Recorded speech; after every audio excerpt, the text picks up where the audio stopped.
യിരെമ്യാവ് 42-ാം അധ്യായം 1 മുതലുള്ള വാക്യങ്ങൾ.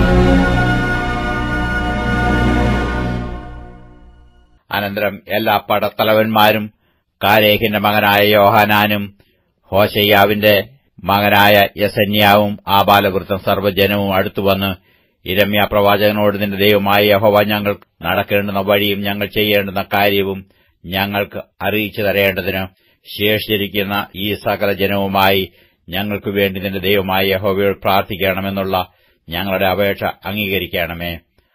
അസംഖ്യജനമായിരുന്ന ഞങ്ങളിൽ അല്പം പേർ മാത്രമേ ശേഷിപ്പുള്ളൂ എന്ന് നീ സ്വന്തം കണ്ണാൽ കാണുന്നുവല്ലോ എന്ന് പറഞ്ഞു. യിരെമ്യാ പ്രവാചകൻ അവരോട്, ഞാൻ നിങ്ങളുടെ അപേക്ഷ അംഗീകരിച്ചിരിക്കുന്നു.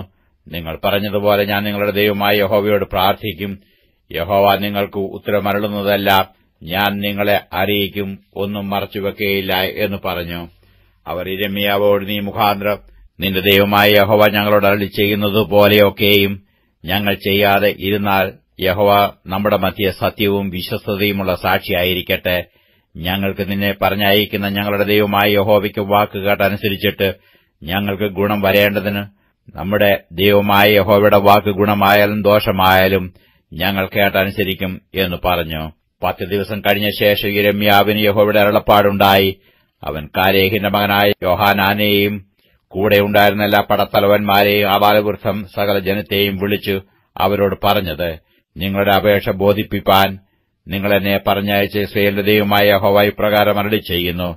നിങ്ങൾ ഈ ദേശത്ത് പാർത്തുകൊണ്ടിരിക്കുമെങ്കിൽ ഞാൻ നിങ്ങളെ പൊളിച്ചുകളയാതെ പണിയുകയും നിങ്ങളെ പറിച്ചുകളയാതെ നടുകയും ചെയ്യും. നിങ്ങൾക്ക് വരുത്തിയ അനർത്ഥത്തെക്കുറിച്ച് ഞാൻ അനുതപിക്കുന്നു. നിങ്ങൾ പേടിക്കുന്ന ബാബേൽ രാജാവിനെ പേടിക്കേണ്ട. നിങ്ങളെ രക്ഷിപ്പാനും അവന്റെ കയ്യിൽ നിന്ന് നിങ്ങളെ വിടുവിപ്പാനും ഞാൻ നിങ്ങളോടുകൂടെ ഉള്ളതുകൊണ്ട് അവനെ പേടിക്കേണ്ട എന്ന് യഹോവയുടെ അരുളപ്പാട്. അവന് നിങ്ങളോട് കരുണ തോന്നുവാനും നിങ്ങളെ നിങ്ങളുടെ ദേശത്തേക്ക് മടക്കി അയപ്പാനും തക്കവണ്ണം ഞാൻ നിങ്ങൾക്ക് കരുണ കാണിക്കും. എന്നാൽ നിങ്ങൾ നിങ്ങളുടെ ദൈവമായ യഹോവയുടെ വാക്ക് അനുസരിക്കാതെ ഞങ്ങൾ ഈ ദേശത്ത് പാർക്കയില്ല.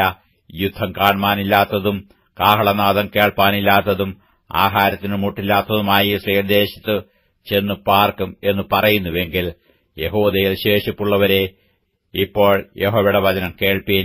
ഇസ്രായേലിന്റെ ദൈവമായ സൈന്യങ്ങളുടെ യഹോവ ഇപ്രകാരം അരുളി ചെയ്യുന്നു, നിങ്ങൾ മിസ്രയീമിലേക്ക് പോകുവാൻ മുഖം തിരിച്ചു അവിടെ ചെന്ന് പാർക്കേണ്ടതിന് ഭാവിക്കുന്നുവെങ്കിൽ, നിങ്ങൾ പേടിക്കുന്ന വാൾ അവിടെ മിസ്രയീം ദേശത്ത് വെച്ച് നിങ്ങളെ പിടിക്കും. നിങ്ങൾ ഭയപ്പെടുന്ന ക്ഷാമം അവിടെ മിസ്രയീമിൽ വെച്ച് നിങ്ങളെ ബാധിക്കും. അവിടെ വെച്ച് നിങ്ങൾ മരിക്കും. മിസ്രയീമിൽ ചെന്ന് പാർക്കേണ്ടതിന് അവിടെ പോകുവാൻ മുഖം തിരിച്ചിരിക്കുന്ന ഏവരും വാൾ കൊണ്ടും ക്ഷാമം കൊണ്ടും മഹാമാരി കൊണ്ടും മരിക്കും. ഞാൻ അവർക്ക് വരുത്തുന്ന അനർത്ഥത്തിൽ അകപ്പെടാതെ അവരിൽ ആരും ശേഷിക്കുകയോ ഒഴിഞ്ഞുപോകുകയോ ചെയ്യുകയില്ല. ഇസ്രായേലിന്റെ ദൈവമായ സൈന്യങ്ങളുടെ യഹോവ ഇപ്രകാരം അരുളി ചെയ്യുന്നു, എന്റെ കോപവും എന്റെ ക്രോധവും യെരൂശലേം നിവാസികളുടെ മേൽ പകർന്നിരിക്കുന്നതുപോലെ തന്നെ നിങ്ങൾ മിസ്രയീമിൽ ചെല്ലുമ്പോൾ എന്റെ ക്രോധം നിങ്ങളുടെ മേലും പകരും. നിങ്ങൾ പ്രാക്കിനും സ്തംഭനത്തിനും ശാപത്തിനും നിന്ദയ്ക്കും വിഷയമായിത്തീരും.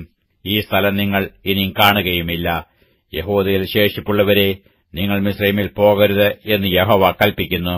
ഞാൻ അത് ഇന്ന് നിങ്ങളോട് സാക്ഷീകരിക്കുന്നു എന്ന് നിങ്ങൾ അറിഞ്ഞുകൊള്ളുവീൻ. നിങ്ങളുടെ ദൈവമായ യഹോവയോട് ഞങ്ങൾക്ക് വേണ്ടി പ്രാർത്ഥിക്കണം. ഞങ്ങളുടെ ദൈവമായ യഹോവ കൽപ്പിക്കുന്നതൊക്കെയും നീ ഞങ്ങളോട് അറിയിക്കണം.